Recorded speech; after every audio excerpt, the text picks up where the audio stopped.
Good morning, Rabotai. Welcome to Breakfast in the Class and the Breakfast in the Class sponsorship marathon that we're going to go through here.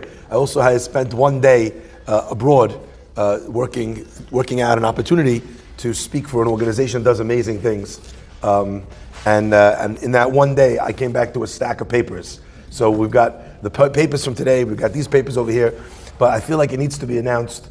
We have today a super deluxe breakfast in the class, dedicated in celebration of the birth of their granddaughter, Nelly Neima Bat Rachel Leah, to Danielle and Albert Haddad, by Nelly and David Haddad, Haddad, but the old way is Haddad, right? Mazal tov and Mabruk, congratulations. We also have her hopefully best friend, who will eventually go to Sam together. Breakfast in the Class is also sponsored by Bobby Shamsi, dedicated in honor of his wife Alyssa, and in celebration of the birth of their daughter. Mazal tov, Mabruk, Mubarak. I'm looking forward, by the way, years from now, when they're besties in school, someone's going to pull up this Breakfast in the Class and send it to them, and then I'm going to get a message, to my, I don't know if I'm going to have a phone at that point in my life. Okay. Maybe it'll just be in my goggles, we'll just flash across. Okay. Breakfast in the Class is also dedicated for speeding complete for Hashem for Eliyahu Mazafur today. The Breakfast in Class for this entire week is dedicated by the Torah Center silver donors Anna and Adam Amsalem in honor of their parents Kenny and Wilma Ashendorf and Michelle Dom and their beautiful children Stella and Samuel. And Adam was just here in the back corner. So I'm nodding in his way, even if he needed to step out for a minute. Okay, also, we have Breakfast in the Class dedicated by AJ Kidney and Renewal in honor of our partners MJ Safra, saving lives together, one kidney at a time, or if we do very well, two kidneys at a time. Breakfast in the Class is also dedicated in loving memory of Nazira Ajmi, Lilun Shmat Nazira Bad Rosa, sponsored by the Ajmi family, and as well dedicated in loving memory of Lilun Shmat Yeshaya Shmiel Zev Newman Ben Rose for his 5-year yahrzeit, sponsored by Silvana Mander. Silvana, we got to meet your grandchild the other day in shul. It was very, very special to be able to see the next generation. Breakfast in the Class dedicated in loving memory of Faroch Shoshani, Lunishmat Faroch Ben Spat Sultanat Yosef Alevi on Haskara, sponsored by her grandson Emmanuel Zara, who we cannot wait for you to get back to Bet Knesset. I know your recovery is heading along on you're getting your phys ed on your leg. Now we're looking forward to seeing you in the shul and on the court, baby. Also, Breakfast in the Class sponsored by Yaakov Shirazi on the occasion of Rosh Chodesh Nisan Latzlacha B'Kol B'Kol Kol for success and everything in honor of their son Solomon Shlomo Yosef Ben Leah's 30th birthday, up to 120 loads of health, happiness, b'sorot tovot. May you stay in the path of Torah, Hopab Ma'asim Tovim, from Laura and Mauricio Sion. Loving memory of Soraya Ben Sion Banaf Sheha. In loving memory, Lunishmat Sipora Bat Sipora, sponsored by Jonathan Banaf Sheha. Chazak Baruch, dedicated love memory of Rabbi Frida, sponsored by the Ajmi family. Okay, my friends, let us begin. The pasuk tells us something interesting. It tells us about the sacrifice that a man has to bring a woman has to bring after she has given birth to a child. And the pasuk says, "Echad le'olah ve'echad lechatat." She brings one korban for olah, one korban as a complete burnt offering, and one ve'echad lechatat, and one as a sin offering. Various commentators discuss what is the offering that we're talking about, echad le'olah, right? What's the olah and what's the chatat? The olah we can understand is a korban of thanks for the baby. Beautiful. What's the korban chatat? What sin did she do by having children? The Gemara says one answer to this question is that during the time of childbirth, she says, you know what? This is so painful. I can't do this. I'm never going to be with my husband ever again. And because she swears that in the throes of childbirth, right? We want to undo that statement, the sin of that statement. This is the korban chatat. That's how some explain it in the Gemara. Question is, what exactly are we referring to? What kind of sin are we referring to over here? What has she done? What has she said? And generally, the response to a neder is hatarat nedarim, right? It's not a korban chatat. So what's going on? And I actually just had the privilege and the pleasure to be able to marry Annette and Adam. And under the chuppah, I gave one answer to this question. Annette Cohen got married to Adam Friedman from South Africa, to be able to get a chance to see that whole South African crew who are now our besties. Barry and Karen, and as well, Baruch Hashem, Joy and Mindy, the Cohens, who are pillars of the community over here. Shtabach Shemo, it's very, very special. Now, my friends, and this is really important, one of the ideas that I explained over there is that you know what the sin is? In the Torah's eyes, a marriage is so important, it's so holy, that it is a sin for a person in that marriage to say, I don't want to be with the other one. It's not about the neder per se. It's the sin of not wanting to be together. The Torah held the connection in marriage to be so important that statement is considered like it needs a hatat.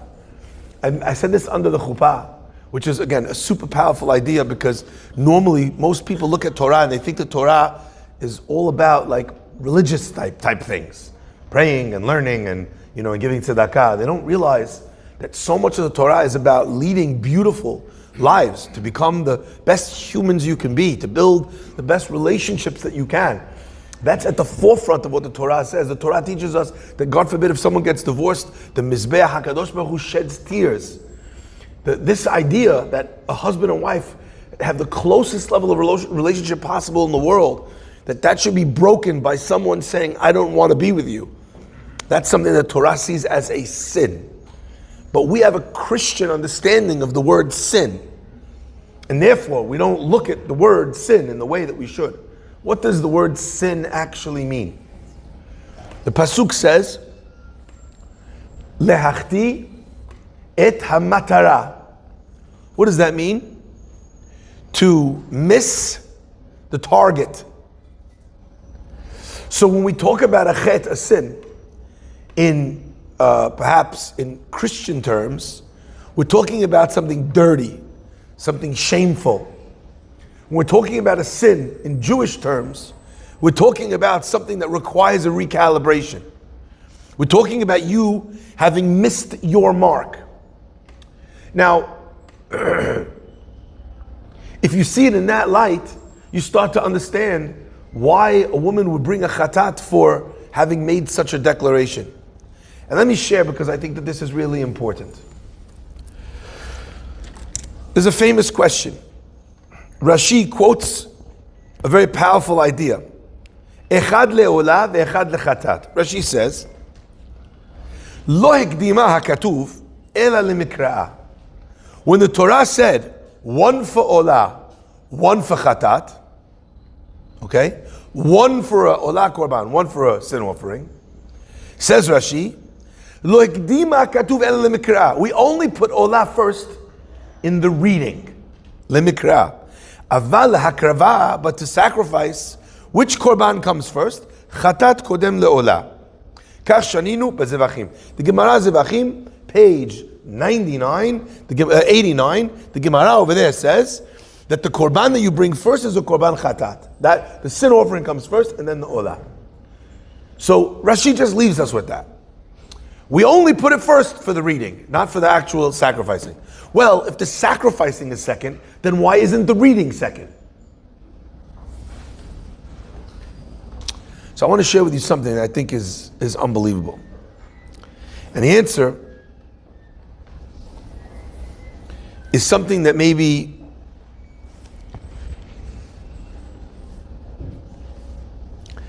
I think goes to the heart of all self-improvement, of all good living. Before a person can bring a chatat, they have to read about the olah. The olah represents a person in their most spiritual form. The olah, as we know, the entire korban is burned on the mizbeach. There is no food that you're eating, not for the kohanim, not for the people. It's kol kula kalila Hashem. It goes up all completely to God. So the olah represents the highest form of sacrifice. In order to be able to bring the chatat, you have to have the olah first. You need to read about the olah. You don't bring the olah first. You have to read about it first. And let's try and understand and unpack what that means. Olah represents the person in their ideal state. What's the chatat? The sin offering is the directions, the things that you need to do in order to be able to get to your ideal state. Correct? But in order to be able to bring that korban, what do you first need to have? You need to have an ideal state. You need to see, contemplate, understand, visualize, head towards an ideal state. Until, perhaps it could be said even better, until you have the olah, you don't have the chatat. Give you an example. One of the most beautiful differences between men and women can be shown when men and women get into a car. They get into a car, and the woman says, we need to go to this restaurant or that place or my parents' house or wherever. This is where we're going. And the guy will start driving before he has the directions. Yeah. There is very few things on this earth that is more annoying to women than this. Why are you driving? Maybe we're going the other way. The man just wants to go. Okay, you find out that it's the other way, I'll turn around. Yeah, but then you're further from where you were, right? Amazing. What an amazing difference between men and women. I do this all the time. I start driving. My wife is like, where are you going? And you know what's so annoying? It's so annoying that they're right.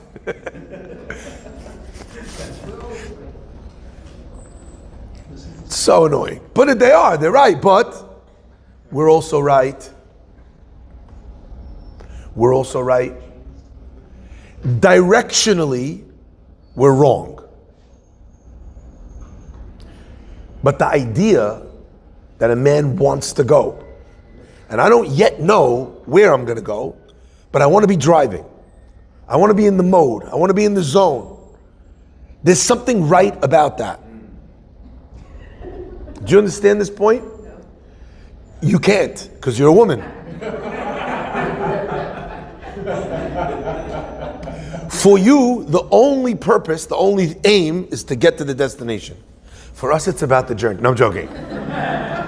For us, right, a man wants to already be moving, driving, acclimating themselves to the point. I want to be in the zone of drive. The directions I'll get in a minute, but I'm already in the path, in the method of what I need to be doing.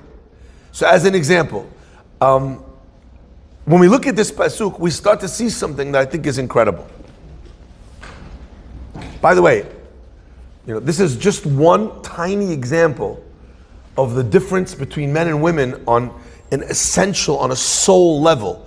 It manifests in something stupid, in something silly, but it's one of the key differentiators between men and women.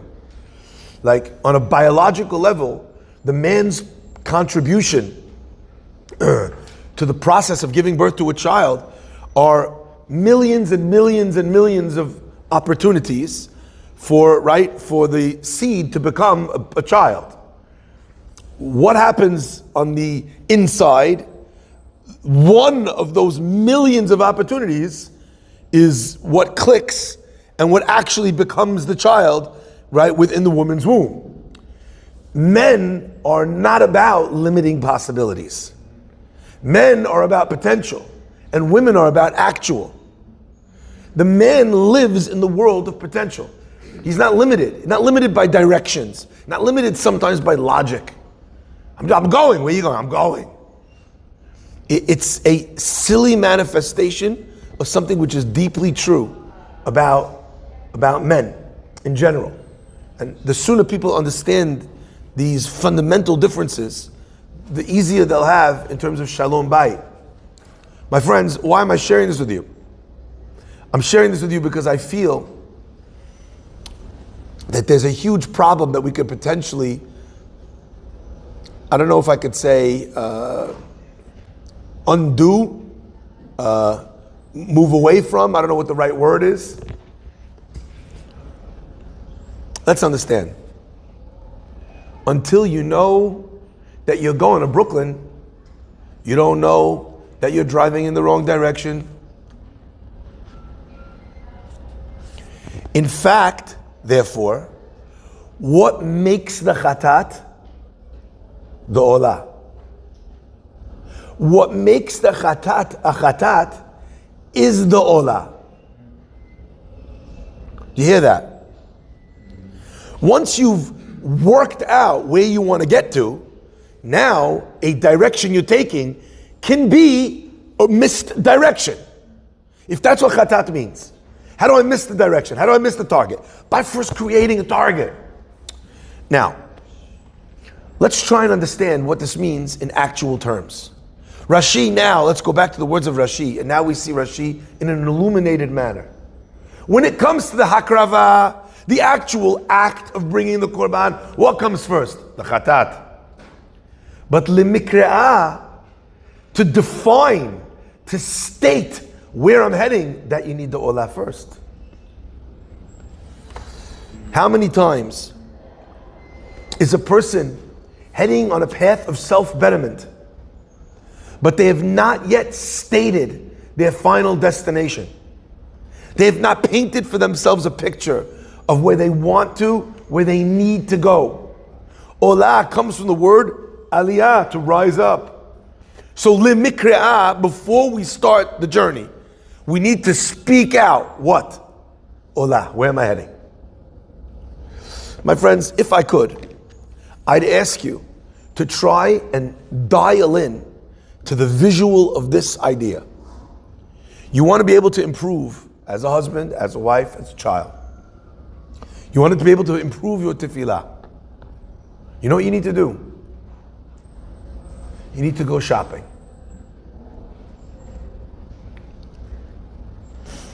Have you ever gone to a store and you saw a suit or dress and it would be perfect until you see the price tag? Have you ever seen that? Have you ever had that? You see this beautiful suit. Wow, this color, it goes amazing. You know, with that tie that I have at home and ready, that would be amazing. This for my wedding would be, this for my Sheva Berachot, perfect suit. Oh my gosh, these shoes. Now that you found the shoes, now that you found the dress, and they're $5,000 more than you wanted to spend, some people are like, oh, I can't afford these shoes. Other people realize that now I know what I need to look for. Because I can promise you one thing. That suit is that suit. But there'll be another version of that suit that costs 20% of how much this one is. You now found the color. You now found the style. You now found the length. You now found the trim on the shoe. You have so much of what you need to be able to now look for what you want. And you know what? You'll find something based on that vision. My friends, you want to improve your prayer. How do you improve your prayer? Close your eyes tighter? Sway harder? You know what you do? You find someone who prays like a mensch. You observe them. And then you think to yourself, that's going to be me. You see someone who does an act of selflessness in the way that they, and by the way, selflessness, we always talk about, it's not only in money, right? Tzedakah is not only cash, donations. You see someone who's just being harassed by a doorman, by the security in the airport, and you lost your temper already. And you see them with a smile, speak nicely, and you think to yourself, I wish I had that man's patience. You ever have this? My friends, we need to go shopping. And what are we shopping for? We're shopping for an olah. We're shopping to be able to have lo hekdima hakatuv ela lemikre'ah, to state, that's where I'm going, that's what I want. Once you know what you want, you can define if I've taken a path that's taken me away from that. Once I've defined olah, I can define chatat. Now I go and I bring the chatat first. And I end up with the olah. My friends, I want to share as well a second part to this idea. The first part is that in life, what we need to set for ourselves is, we need to shop for, is destinations. I had a, I had a young woman sitting at my table with a newly married couple. Anyway, so I asked them, I haven't seen you guys around. They're like, oh yeah, we just went on our honeymoon. We waited after our wedding, to go away. Obviously because of the halachot that are implied by post the wedding. Ideally a person should not be going on their honeymoon right after their wedding. Because obviously you put yourself in a precarious position. The wife is a nida after they get married, and then they go on a vacation together. Obviously, how hard is that going to be? How difficult are they making it for themselves? In fact, that's why they used to have the Shabbat Chatan. They moved it from before to after the marriage. Ashkenazim do it before, the Shabbat before. We do it the Shabbat after. One of the reasons is we want people to stay.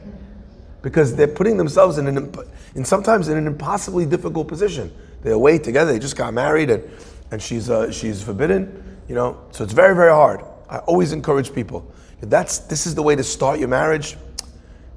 Take 1 week, relax, rest up from all the things of the wedding, do your Sheva Berachot, however many you want to do. I care less about you having 7 Sheva Berachot than I care about you being in a very difficult situation of Nida. It's obviously very difficult.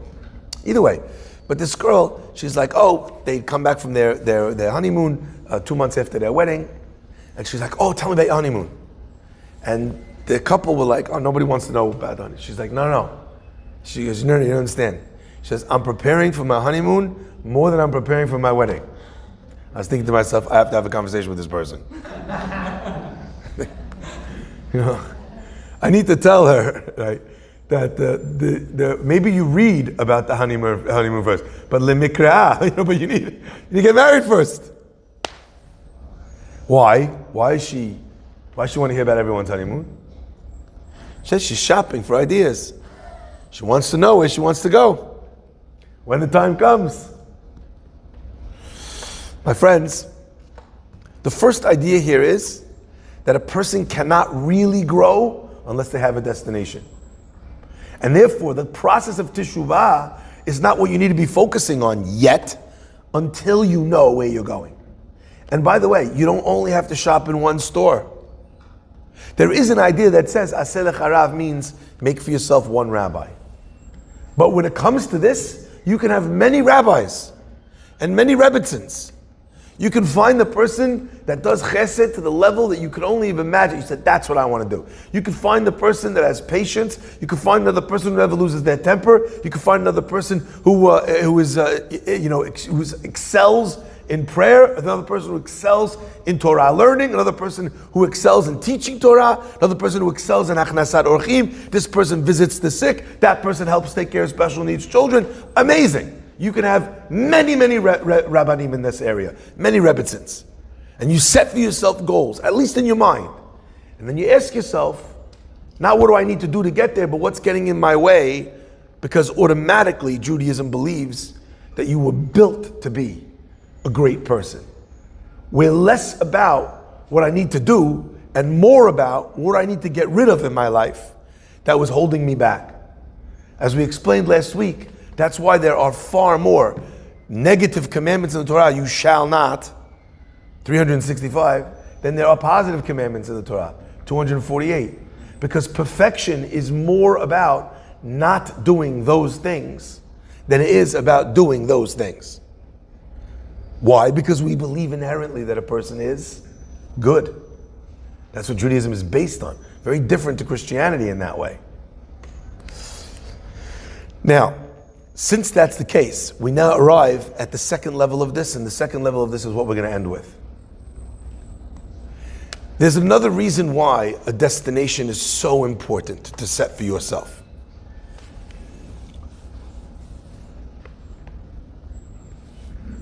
Teshuvah, in many people's hands, is a destructive process. They're very busy talking about all the terrible things that they did. Thinking about it, talking about it, repenting for it. But you know what happens sometimes when people dwell on their mistakes? They don't get out of it. The Pasuk says, that David HaMelech says, Chatati negdi tamid. My sin is always in front of me. You know what happens to a lot of people whose sin is always in front of them? They can't get past their sin. Their sin is always in front of them. Not just as a pious thing, but as a destructive force. What makes the process of teshuvah constructive instead of destructive? Because we all need to improve. We all need to undo our sins. Everyone. That's the mitziut. We all have things that we've done wrong. So everybody needs teshuvah. How do you make sure that teshuvah is constructive? Listen carefully. Judaism teaches that a person is really not supposed to be spending time looking behind them. In fact, that's what the Malach tells Lot and his wife. Don't look behind you. Look forward. Look into the future. Don't spend time dwelling on the past. But all of teshuvah is effectively dwelling on the past. So how can teshuvah not be a negative experience? And listen to the answer, my friends, and it's so powerful. The minute you have set yourself coordinates through the mikra'ah of Olah, I've decided that's where I'm going. And now I know in order to get there, I need to get rid of my chatat, my sin, my mistake, my bad character trait, my, impatient nature, my, narcissism, my, whatever it might be. I know I need to get rid of that. Now your teshuvah does not dwell in the past. Now your teshuvah is not about what was. Now your teshuvah is about what could be. So what changes a chatat from being a negative thing from your past that drags you down, that holds you back, is the statement of intent, of direction. And the minute I put it over there, and I know I need to cut these bags off of what's dragging, what's holding me back, that now becomes an exercise and an investment in the future. Says Rashi, Lo hikdima hakatub ela lemikre'ah. The Torah only wrote it down in order for you to be able to state it, to say it. Aval hakrava, when it comes to the actual act, what do you need to do? The chatat kodem leolah. Because how many people, my friends, not only do they state where they're going, do they have a direction, do they have a goal, but they fool themselves into believing that they are already at that goal. In practice, once you've stated it, you now need to get busy with doing the work to be able to make sure that you actually are where you say you are. Apple made a product. It's called the Apple Vision Pro. Seems to have failed quite miserably. $3,500. Biggest mistake Apple ever made is having simultaneously a $3,500 product, which does a very small amount of things to improve your life. And simultaneously, while having a $3,500 product, they also have a 14-day return policy. You could understand how these two things would operate against one another. But I thank Apple for developing the Apple Vision Pro, not because I have a pair, but because I think that concept is a beautiful concept for us humans to be able to think about every single day. Where your life is your life, but there's a possibility to put on a pair of glasses and to see a very different thing in front of your eyes. I don't know if it's a technological thing, but it is definitely a spiritual thing. The great prophets were called chozim, seers. And I think that the great people of our lives, the people that we meet in our lives, What is great about them is the fact that they are seers. Not that they could see the future, but that they could see a future. I will end with a story that I've said many times. When Rav Gifter was a young man, he had in his bedroom a mirror near his bed. And along the outsides of the mirror, he cut out pictures of all the great Gedolim, the great leaders, the Torah leaders of that day. Put their pictures all around the outside of the mirror, the frame. And then he wrote in big letters in the middle of the in the middle of the mirror, which would be right above his head when he stood in front of the mirror, "Why not you?"